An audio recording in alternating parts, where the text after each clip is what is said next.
I have traveled across the length and breadth of India, and I've not seen one person who's a beggar, who is a thief. Such wealth I have seen in this country, such high moral values, people of such caliber, that I do not think we would ever conquer this country, unless we break the very backbone of this nation, which is her spiritual and cultural heritage. And therefore I propose that we replace her old and ancient education system, her culture. For if the Indians think that all that is foreign and English is good and greater than their own, they will lose their self-esteem, their native culture, and they will become what we want them, a truly dominated nation. Although the devious plan of this so-called noble, so-called lord from England was implemented successfully, still, India remains the closest life example of what kind of things would the survivors teach the primitive people they encounter. Although the Vedic literature, the Vedic scriptures, also underwent editions during which probably a lot of the meaning was lost, as usual they were disguised as language reforms. We know that song from previous episodes. But yet they remain the closest that we have to the original teachings of the survivors as they are, along with the scriptures, the holy books of the Zoroastrians.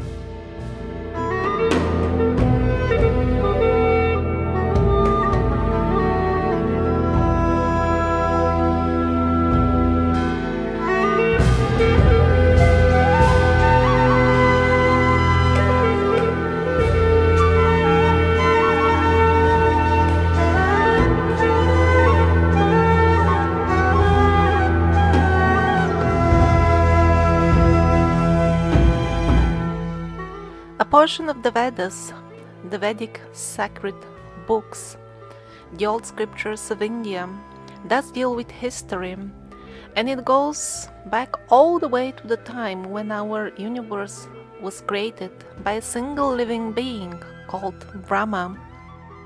Everything we see around is just a display of his creativity. Everything without exception, the earth, billions of others like it, and even our very self, our souls, are also expansion of his own being, because he is an aspect of the Supreme Lord, the all-pervading consciousness. And then as far as the history of the earth, a really extreme antiquity is mentioned when still powerful dragons, very wise dragons of goodness, inhabited Bhumi. That's how they call the earth. One of the names also Prithvi, Bhumi Devi, Prithvi Devi.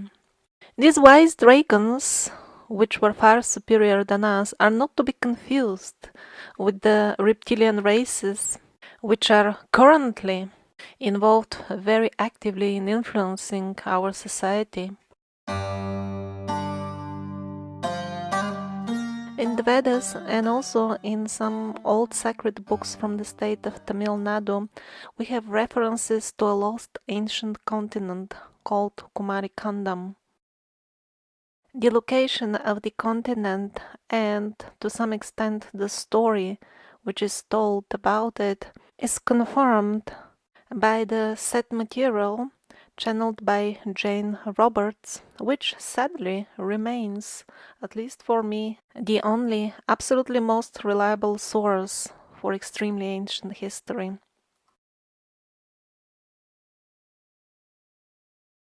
And as far as the relatively recent history of Bhumi Devi, the Vedas clearly speak about times, very recent times, when righteous rulers spread their influence all over the world, which is exactly what we find in terms of artifacts and cultural heritage. I've been showing that for many episodes already. We find the traces of a single worldwide civilization. And most importantly, that social structure was meant to serve as a direct bridge between the benevolent, higher, advanced living beings in the universe and the human races. We were repeatedly brainwashed in school that all the cultures were primitive and limited to their lands or maximum the continent because of this ongoing endeavor to erase any trace of the message of the benevolent forefathers and our creators who gave us the instructions of Sanatana Dharma, the teachings of how to live in happiness and prosperity, and at the same time get on well with our education as learning souls, the purpose for which we were born. So let me show you a few curious things left from the times when the Hindus were still following the Sanatana Dharma. The so-called musical pillars at Hampi, India, are one of the examples for designing certain interior architectural elements as musical instruments. Each pillar plays a given musical note, and you can play music on them.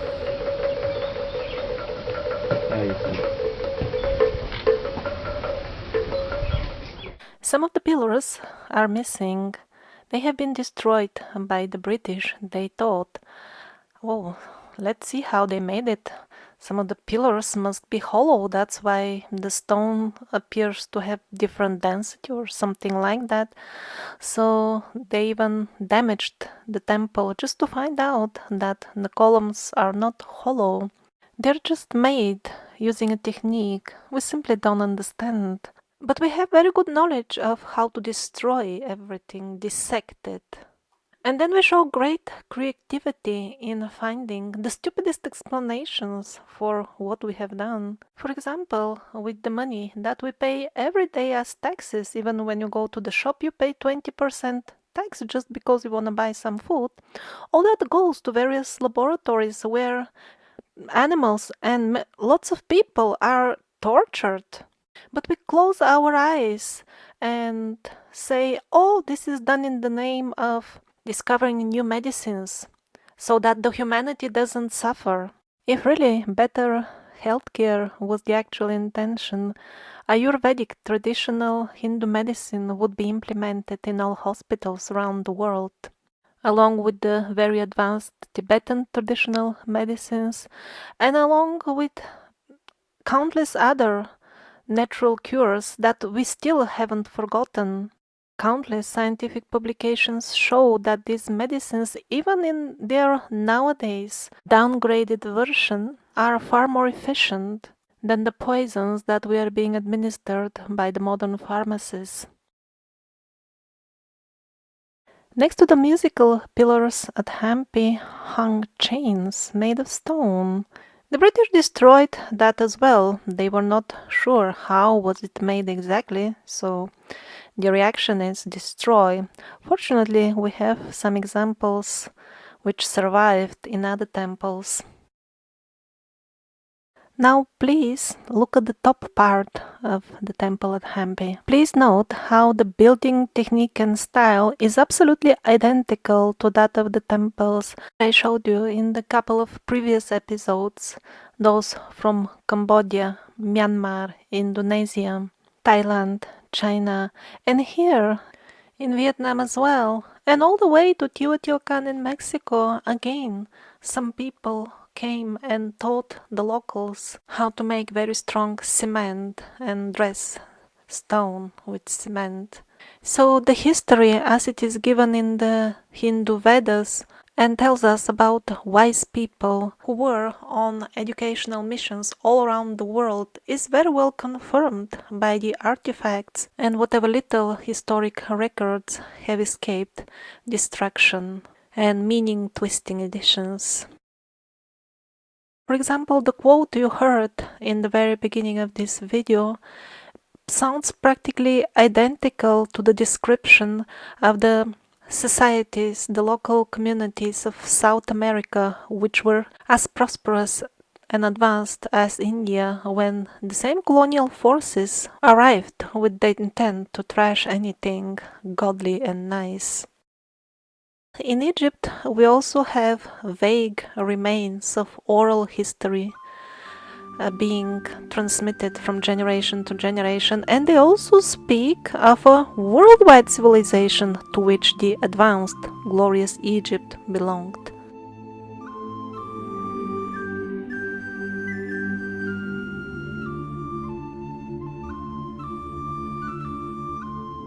The Ellora caves in India, the sheer scale of everything, the sheer size, strips of credibility all official explanations of how all this was made. Ellora is just one of the many such sites in India.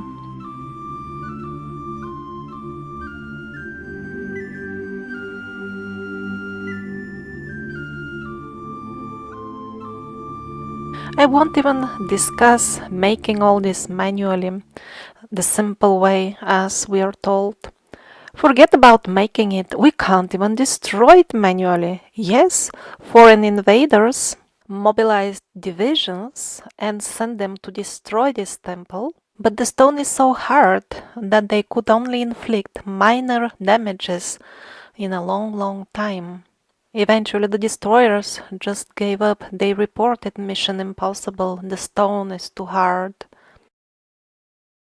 There is an entire network of intricate tunnels below the Ellora caves. Very little is known about them for the simple reason that they are too small for a human to go in. The devices can tell us very little, only confirming that the tunnels continue very deep inside the bedrock. I wonder what the penguins would come up as an explanation for this. Maybe like the tunnels in Central Asia, they told us small children made them. Oh, must have been the same situation here. I don't see any problems with 2-3 months newborn babies. They certainly, maybe they can fit their head inside the tunnels. Oh, so everything is confirmed. It means humans can make them. So the topic about constructing this type of temples in India came up during a past life regression conducted by Anton Aksinov, the person thanks to whom we have discovered this amazing information that the stone was grown like mushrooms, like plants in antiquity. And he is the only person that I'm aware of who systematically and responsibly uses trance states as a tool to recover history. So here the question put in front of the person who was in trance was, did the Hindus as we know them today build these temples? The answer was, of course not. The actual builders as a human type disappeared not so long ago, some 250-300 years ago. And later on in this regression session, he saw how there were far bigger structures than what we can see now, but everything was sealed, so to say, archived, because there were very special places of power which had to be hidden from the small stupid people, the race which was about to come. That means me and you.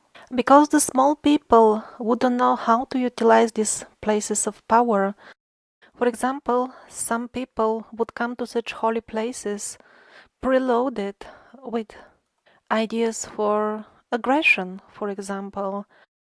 And so the most special places of power were archived with layers of stone manifested on the top or maybe grown to protect us, amongst other reasons, which are not necessarily less important, from our own destructive thoughts, which would materialize much faster if we were able to get in contact with those special places and the crystals kept in them. The builders of these majestic caves were type of people taller than us. They are not only to be seen depicted again and again, they are also in the oral history, the traditional history, which some people in India still have not forgotten. Of course, Now we live in modern times, and Indians, as most people, foolishly imagine that they live in a sovereign country. So they noticed that the history which the British forced on them is fraudulent, and there are some attempts to introduce changes, but I assure you that those changes would be more or less meaningless, because India, as all other countries, is just a province of the Empire of Evil. It is still relatively safe to find out the truth and keep it for yourself as long as you shut up and stay at home. But as far as organized attempts to enlighten people on a larger scale, until we live in the current paradigm, that will be quickly taken care of. If not some international organization, then the international banks of the hyenas will do the job. This is a very interesting finding at the quarry at Mahabalipuram. It illustrates one of the techniques used to quarry rock. They would make a very deep hole in the stone, in the boulder. Then they would split the boulder. Giant cuttings were made in this way. It looks pretty simple until you actually have to do it. Really, we can't even do it with our modern machines. We do employ a similar method, but we're not there yet. We need many, many such cuttings to split a single boulder. We don't yet know the single hole technique. This is almost 200 years old. Also many cuttings. But at Mahabalipuram, they could do it with one only. And even that one single cutting, how did they make it in the very hard stone with primitive instruments?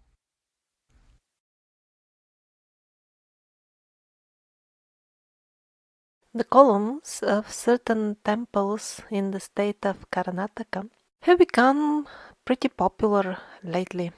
Finally, we found something in these magnificent old temples which is simple enough for us to comprehend, something that our simplistically tuned intellect can relate to. All the other stuff with the endless intricate carvings and all of they have meanings, this is just too overwhelming for the simplistic mindset of the modern man.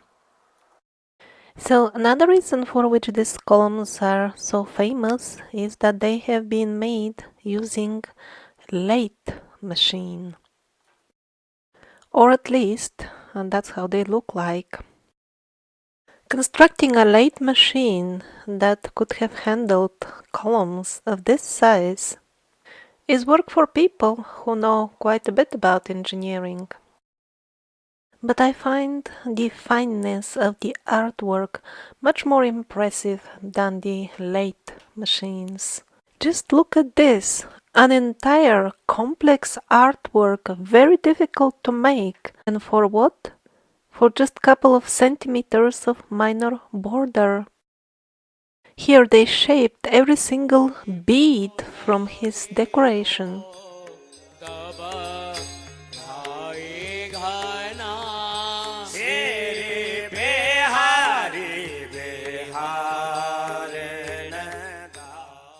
Just look at this necklace. There is a 1 or 2 millimeters cut between the body of the lady and the necklace. Why? Or what about these tiny faces? They're completely hollow inside. One could insert a twig not only between the 2 ears, but also mouth to ears, and so on. Why? And how? Did they chisel it out with needle? And again, such a tiny small holes, somewhere at a minor border for decoration. Again, why?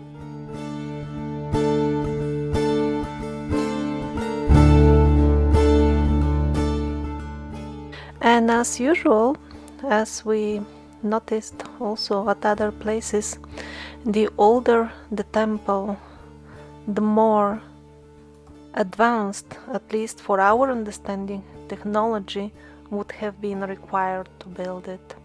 Or who knows? Maybe we're even asking the wrong questions. Maybe they didn't even need any technology at all. Sometimes in the past life regressions that I've been referring to, there are mentions that even a couple of 100 years ago, still races of people existed which could still manifest things just with their thoughts, materialize them from the ether plane without the need of any tools.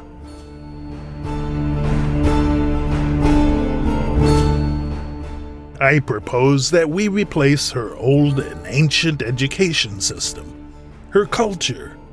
For if the Indians think that all that is foreign and English is good and greater than their own, and they will become what we want them, a truly dominated nation. And how did the English accomplish this task? How did they convince the Indians to abandon the ancient path of Sanatana Dharma, of a godly life? Of course, the British employed means that they have already found to be very effective over time, like concentration camps, cruel genocides, and other similar tactics. The parties who organized all this are not held responsible till date, so that they organize more, of course. Currently, there is something like this going on for years in Africa, but it is very much under the radar. And even when it does get some news coverage, that is done in a very misleading light, as if some bad local people are killing some people all far away Africa. Of course, we have nothing to do with that. Yeah, better I put on the TV and start watching football. And these things from Africa, they're just depressing. I don't want to know more about this.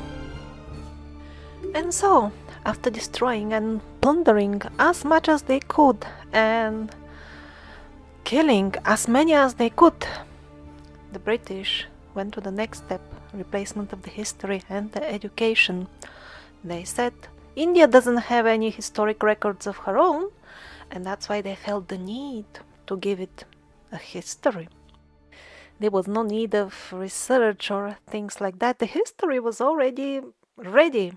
And when they were fabricating the newly written history of India, it was very easy for them to find authoritatively looking quotes. Because in those times, India meant a faraway, unknown place. That's why the travelers, centuries ago, called India places in America, places in Africa, places in China, in Persia, in the Middle East, even in nowadays India. All these were various Indias. So, when they were cooking up the new history of India, they could write pretty much anything they wished, and they would find the confirmation quote somewhere, very easily. For example, in this single map alone, one can see 3 Indias.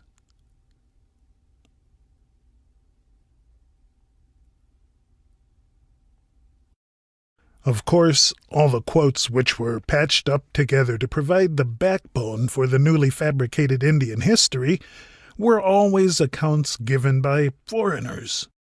Like, for example, the account of Alexander the Great, written by Aristotle himself. It sounds so legitimate. Let's look at some of the details about the weather mentioned in those accounts.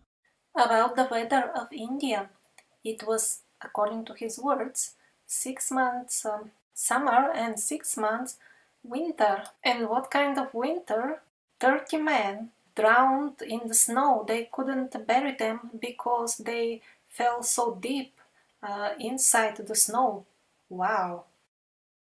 According to Aristotle, some 500 troops out of the soldiers of Alexander the Great died in India due to very heavy snowfall. And then how does this account describe the people of India? They wear skins of seals. Of course, India does have a couple of high mountains where snowfall occurs, but if Alexander the Great was marching to it with an army, with an intent to conquer it, would he and could he teleport himself directly to the highest mountain peaks with the snow and the seals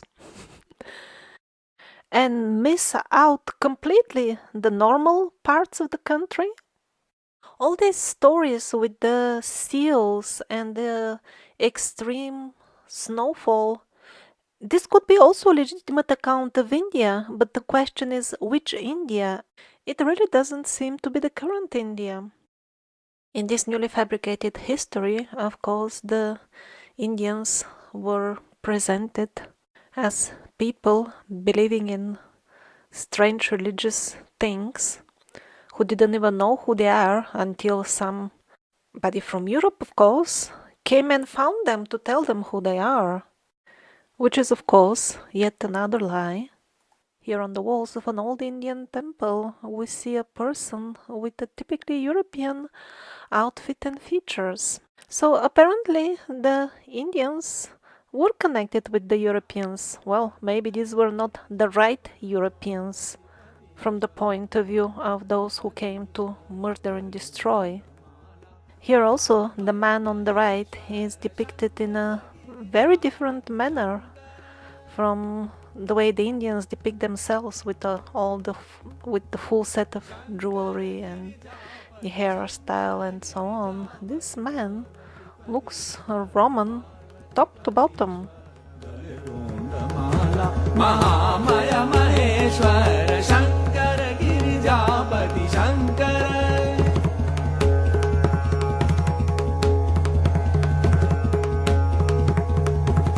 Jata me Ganga, Jata me Ganga, Jata me Ganga, Trilochana Trisuladhara, Jata me Ganga, Trilochana Trisuladhara, Namo Kailashapati, Sativara Bhuvaneshwara, Shankara Girijapati Shankara.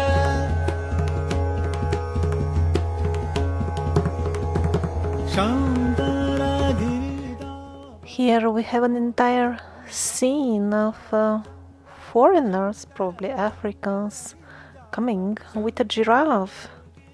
They seem to be handing something, maybe gifts, to the Indian Maharaja on the elephant. And I say foreigners because the people around the giraffe, they're distinctly different from the Indians who are always depicted with full set of jewelry and the typical Indian outfits. And by the way, transporting a live giraffe all the way from Africa is not that easy in terms of logistics. So in India, as everywhere else, we see the same picture. People were very well connected with the rest of the world. They were part of the one world culture, a culture which honored the gods and the principles of goodness. In the past, these bridges, cultural bridges between different types of people, different races, they were created to enrich those who were involved, to make their lives better. While nowadays the same idea of one world and brotherhood and everybody loves each other, all this is preached with the exactly opposite purpose. So the one world culture was something beneficial when it was used to spread the message of the benevolent gods, our creators. But when the same concept is used to expand and strengthen the cobweb of evil, well, think twice before enthusiastically voting for that.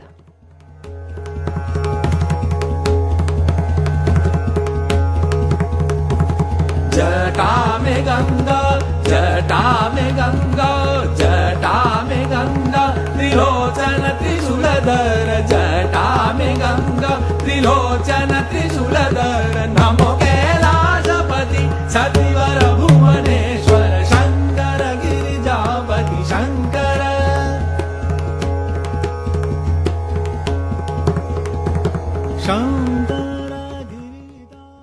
So, as we saw in our episode about Japan, even the modern Hindu pundits, Sanatadhamma pundits, started becoming aware that actually their rishis, the sages, their original teachers, they came from the North Pole, which is exactly the place where Hyperborea used to be. They didn't decide that just by listening to beautiful abstract Vedic poetry. There was a much more exact science behind it.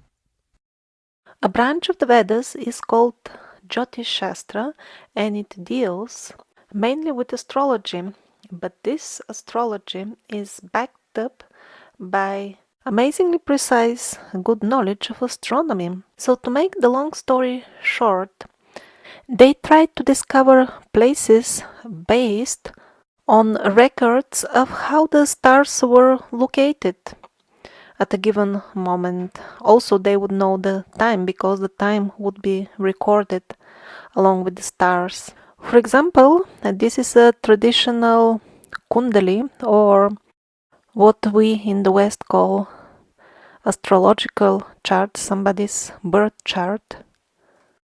So always in this kundali, they need to calculate very, very precisely the exact position of all planets.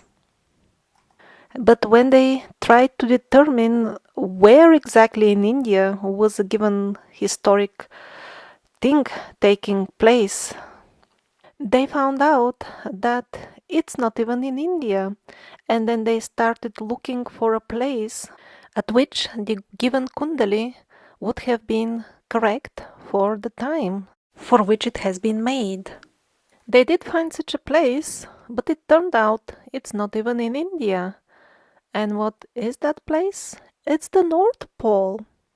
Exactly the location of Hyperborea.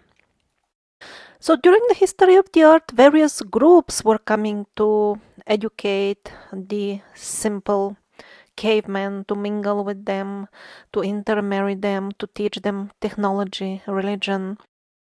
But in the relatively recent times, it seems that those who were doing it with good intentions were the Hyperboreans. Did they do it directly themselves, or was it people who lived in the now cold areas of Europe and Siberia? Were they spreading the knowledge which they received from the Hyperboreans? We don't know exactly yet, but the truth seems to be coming out lately. Not only the Indians discovered the Hyperborean connection, but also there is something going on in Russia, something which may end up playing the leading role in the upcoming big events on Earth, and yet there is no news coverage of it currently. Parasitic mass media will waste your time with all kinds of rumors, gossips, or straightforward lies about Putin, mostly. But they don't want you to know that many simple Russians lately are becoming aware of the Vedic roots of their Slavic culture. Yes, exactly, Vedic. And this is how they call it as well, even in their own language. The keywords are Vedicheskaya Rus, or Slavianskie Vedai, means Slavic Vedas. Since we were always told to connect the Vedic literature with India only, somebody may get confused and think that the Russians are looking for connections with India, and that's why they have adopted the term or something like that. But this is not so. There were Slavic Vedas. People just rediscovered them. They are called Vedas as well, even in our own Slavic languages. The verb Veda, Vedi, means to know. It is still in use in some Slavic languages, and even those that don't use it are aware still. If they hear, it will sound to them like an archaic word, but they will understand it. Not only the name of the literature is the same, the message is also the same, left by what in India is called the Adityas, the advanced beings of goodness, or the gods of goodness. Scripts which were used in very old times in all these Nordic regions of Europe and also in Siberia, they are very similar to the Devanagari script, which is the main script used for writing down the Indian Vedic literature.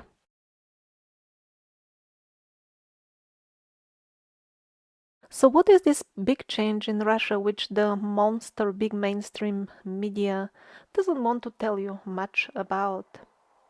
The thing is that too many Russians recently simply started abandoning the parasitic paradigm, and they simply leave its grip. They go to live in the wild. And this is not just a way for some people to avoid the cobweb of evil. This is the only way to do it. If you continue sitting at home and while having the TV on, while drinking alcohol, you swear loud out of hatred for the banksters and all your other slave masters, you will never get out of the cobweb. Indeed, your hatred is what it feeds off. It is exactly your feelings of anger, desperation, and helplessness which provide the fuel for this cobweb. This is an incomplete map of settlements, entire settlements of people who have decided to leave the cobweb. The first wave were really the type of people which most people would describe as New Age type folks. But then the second wave, which is much bigger and much more powerful, are usually people with relatively high positions in society, people with higher education, people that would be described as intellectuals. They decided, why should I stay in the city and get sprayed with poison trails and live in a pollution and noise amongst hyena-like people, if I can go and live in one of these communities, the way my forefathers did? I think the English term for this type of settlements is eco-settlements, but in Russia they call them родовые поселения, which means clan settlements. So of course these people came straight out from the cobweb. They didn't even know much how was it exactly that their forefathers lived in harmony with nature. You see, this one didn't even manage to pack the right type of trousers.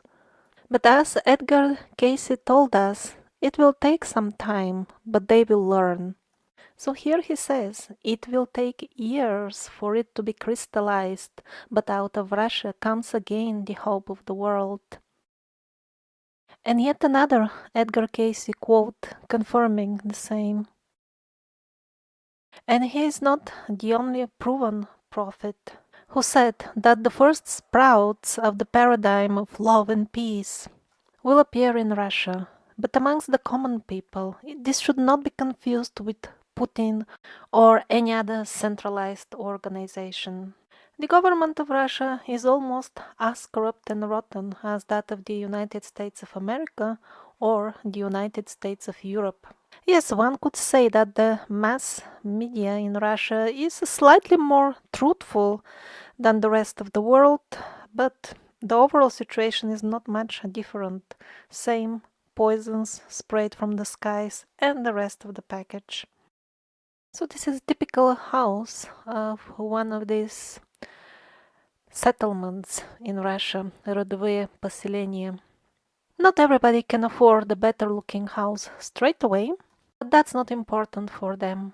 At this point, the people who go there understand that the most important for them is freedom to start with, and then the full process of reuniting again with nature. Although at this point, some people living in the woods in so-called clan settlements can barely look like something that could shake the parasitic cobweb, but it seems eventually they will. Listen again to an Edgar Cayce quote. Unless there is interference from what may be called by many the supernatural forces and influences that are active in the affairs of nations and peoples, the whole world, as it were, will be set on fire by the militaristic groups and those that are for power and expansion in such associations.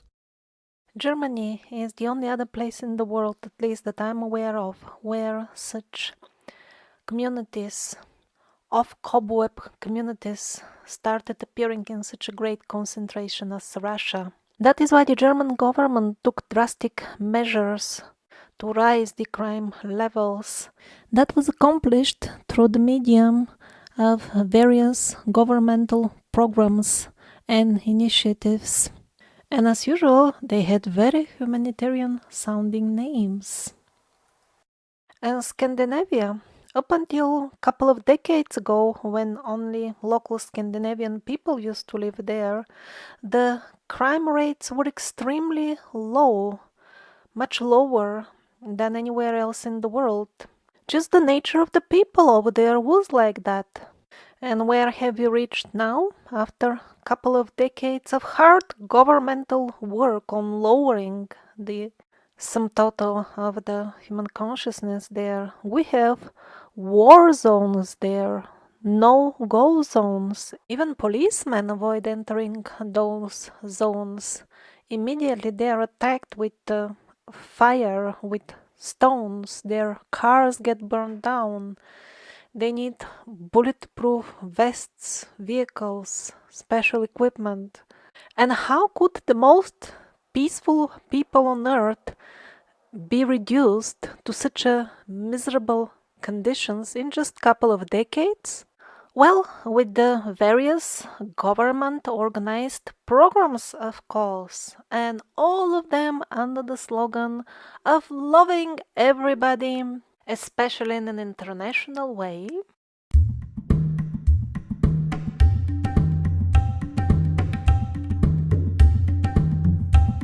So lately I was reading the records of the regressions of Anton Aksenov, and especially the topic of the New Age, which he calls the New Space. According to the information which he obtained from various people independently, people in trance, I mean, this new space is kind of a new layer of reality, which was initially created by this very same race, the Hyperboreans, or the people who learned from them. Anybody who has a human body, every soul which wears a human body currently, can get plugged in to this new reality gradually. Of course, this would be kind of predetermined already at the point when the soul makes the plan for its future incarnation. And the souls who have decided to take this path and plug into this new layer, initially in them this would manifest as a strong urge, call from inside to reconnect with nature and start learning from it. According to the channeled information, although the Hyperboreans lived on Earth in what we would classify as historic times, they created the new space for the current historic moment. Because, being advanced as they were, they, or maybe at least some of their shamans, or even maybe beings from the astral realm, who are responsible for overseeing the flow of historic events on Earth, as they saw that the balance between good and evil on Earth is seriously disrupted to the point at which the situation is no longer conducive for the souls to learn their karmic lessons. At this point, they decided to create a new space for those who do not wish to live in the parasitic mesh, don't feel comfortable in it. They will have a place to escape. Exploring the new space is completely optional. Those who find it acceptable to have an implant stuck in their brains so that somebody can control them remotely, they can remain in the cobweb for as long as they wish. They will remain as long as they believe in it.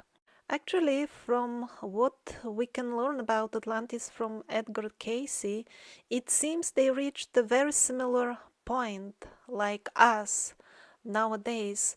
He said that the forces of evil in Atlantis came up with such machines and devices that eventually they even started tampering with this path of the souls, with the very structure of the earthly realm, and all this setup of souls incarnating under blind conditions while particles of them remain in the astral plane to oversee the entire learning process. So, as I have covered already many times, evil is a teacher. It is meant to test us, to teach us. But when it comes to the point that it makes the learning process impossible, of course the full experiment, the full setup will need to be reset, to be changed. That's what they did in Atlantis. And this is the point that we are also nearing. I don't know, in months or in years, they will start hunting people on the streets and putting implants in them by force. Well, that's a bit extreme. How can you learn if you don't even have a choice than to become a remotely controlled zombie?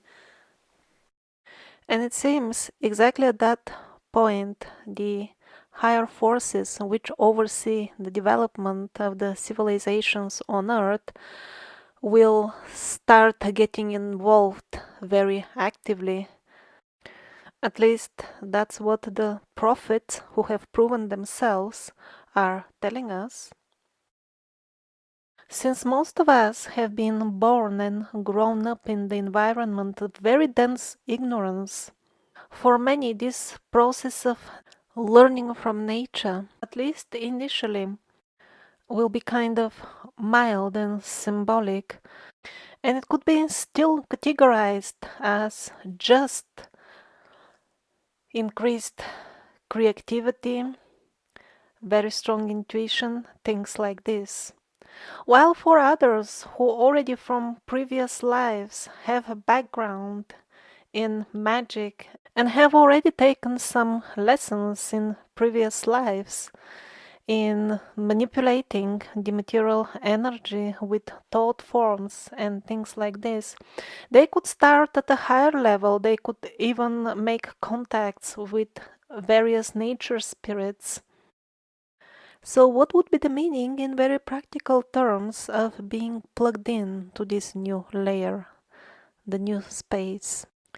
The main thing is more flexibility, which means that thought forms would materialize as objects or events much faster. Oh, thank you, Supreme God.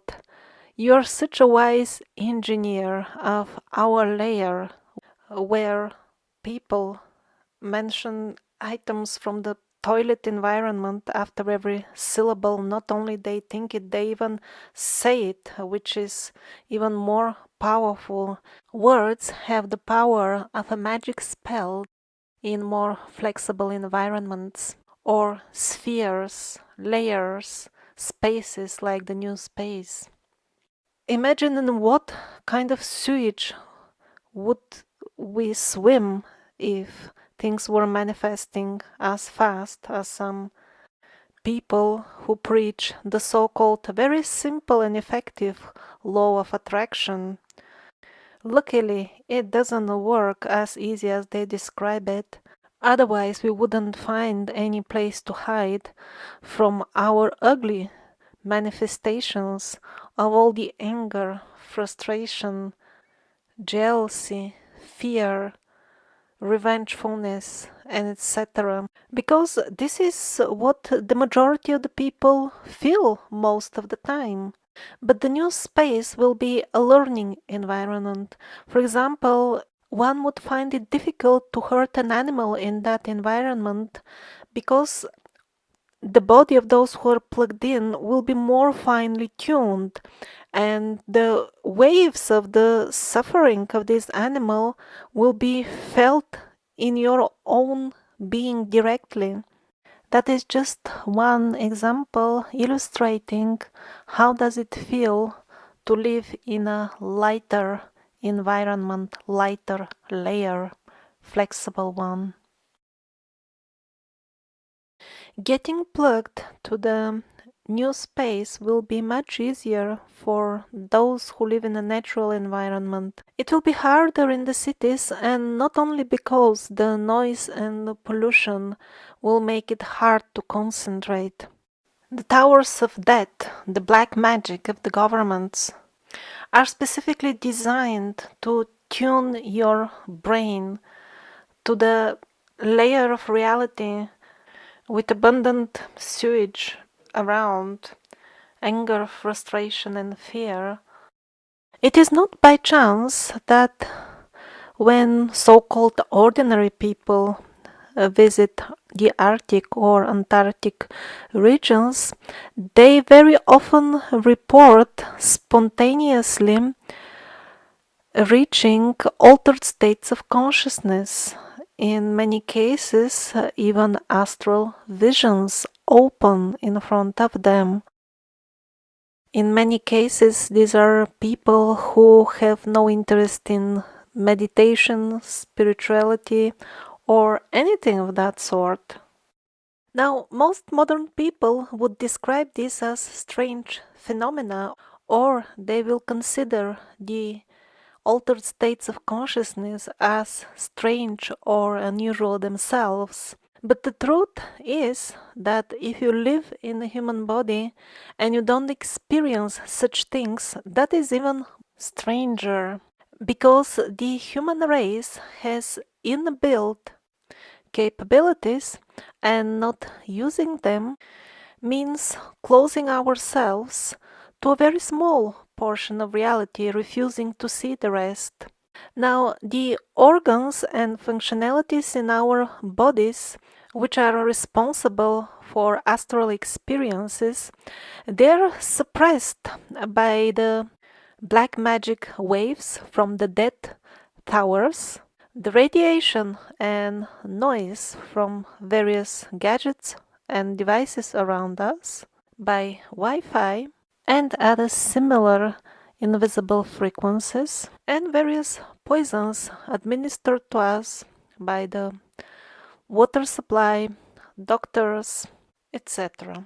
Actually, the effect of the towers and the waves and radiation from various devices is so strong that just by getting away from that and going to the Arctic or the Antarctic regions where they don't have them installed, this getting away by itself is enough for so many people, and they start perceiving astral things directly without any endeavor or even asking for it. They always had the organs for this, but because it was suppressed and also nobody explained them what they have, they were not even aware they have them. Living in the countryside wouldn't give that fantastic results as being in Antarctica or the Arctic region, but still some relief will be there, proportionate to how remote the region is. Okay, so to wind up the topic of India, the subject of this episode, I would like to recommend a couple of readings to you. First of all, the famous book, The Autobiography of a Yogi. It will give you a good idea about the actual magic India. Although this is a witness account of events which took place after the British invasion, still it may provide a vague idea of what was it even before that. And the other reading that I would like to recommend to you, this is Bhagavad Gita, the most famous holy book in India, part of the Vedic scriptures.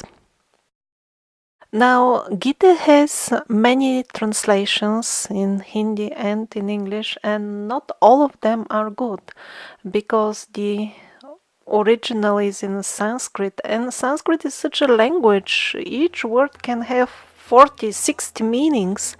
So which is the correct one? It's very much matter of interpretation and personal views. That's why I recommend this particular translation of Shailendra Sharma. It is a relatively short reading, 18 chapters. The 6 which are in the middle are considered as core teachings.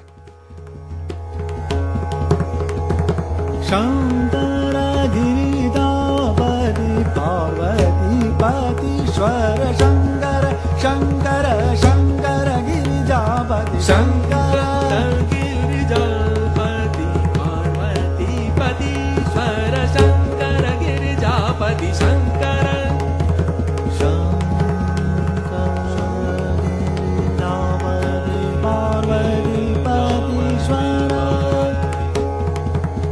Shankara Giridavadi Parvati Patishwara Shankara Shankara Shankara Girijavadi Shankara